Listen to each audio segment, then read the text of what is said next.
नमस्कार, हमारा नाम पारितोष मल है और आप देखना शुरू कर चुके हैं नेशनल इंडिया न्यूज़।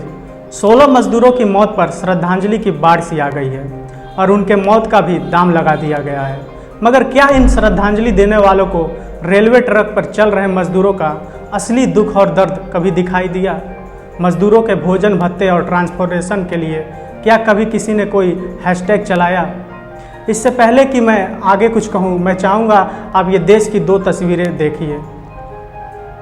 एक तस्वीर सिंगापुर के हवाई जहाज़ से आने वाले अमीर लोगों की है जो देश छोड़कर दूसरे देश चले गए पैसे कमाने के लिए, और दूसरी तस्वीर देश के गरीब मजदूरों की है जो अपने ही देश में अपने ही घर नहीं जा पा रहे हैं। रास्ते में ही दुर्घटना से उनकी मौत हो जा रही है। सरकार न इनके खाने का सही से इंतजाम कर पा रही है, ट्रेन बस तो दूर की बात है। अपने ही देश के गरीबों के साथ ये व्यवहार क्यों? अमीरों के लिए महंगे प्लेन और गरीबों के लिए सस्ती बस भी नहीं। दुख होता है ये सब देख के। इतना होने के बाद कुछ लोग मजदूरों को ही दोष दे रहे हैं। सत्ता से सवाल करने के बजाय देश के गरीब मजदूरों से पूछ रहे हैं। ये लोग कह रहे हैं कि किसने कहा मजदूरों को पटरी पर सोने के लिए? अरे साहब, जब पेट में भूख लगा होता है, गला प्यासा होता है, आसमान से कड़ी धूप आती है और पैर घंटों चल के थक जाते हैं, पानी की एक बूंद भी नहीं मिलती, तो इंसान कहाँ सोए कहाँ नहीं ये समझने की शक्ति खो देता है।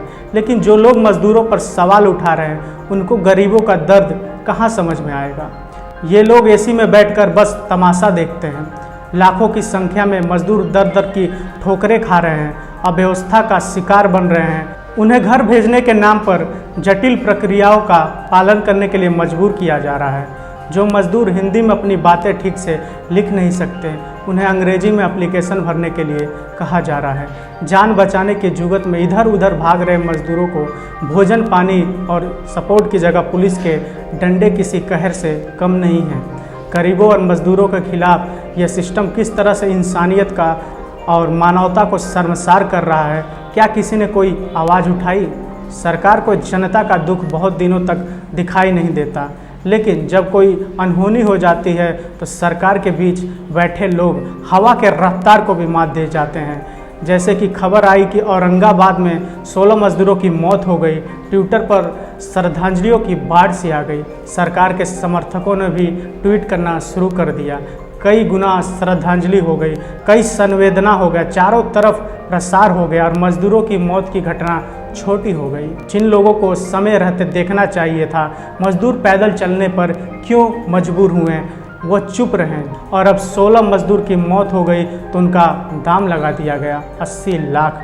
अगर ये पैसा समय रहते मजदूरों के घर सुरक्षित पहुंचाने में लगाया जाता तो ये शायद दुर्घटना नहीं होती, वो मजदूर नहीं मरते।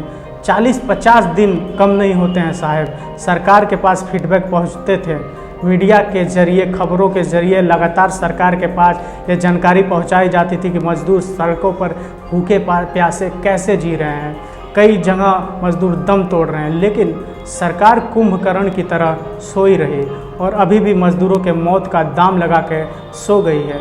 अभी भी मजदूर भूखे प्यासे सड़क पर भटक रहे हैं और मर रहे हैं, लेकिन सरकार को कोई चिंता नहीं। आखिर ऐसा क्यों कर रही है सरकार ऐसा? ये सबसे बड़ा सवाल है। अमीरों को हवाई जहाज़ से लाया जा रहा है और गरीब बेचारा हमेशा की तरह कड़ी धूप में भूखे प्यासे अपने घर जाने की कोशिश में दम तोड़ रहा है। सरकार को मजदूरों को चिंता क्यों नहीं है? क्या ये चुनाव में ही मजदूरों की सरकार को याद आती है? ये सवाल सभी देशवासियों के मन में है, लेकिन कोई कुछ नहीं कह रहा। लेकिन अगर आपको मजदूरों की चिंता है, आप मजदूर की चिंता करते हैं, ये सवाल पूछिए ट्वीट के जरिए, सोशल मीडिया के जरिए। वैसे तो हैशटैग बनाती है देश की जनता बहुत सारी, एक मजदूरों की आवाज़ के लिए भी हैशटैग बनाई है ताकि सरकार नींद से जागे और ना चाहते हुए भी गरीब मजदूरों की मदद करे।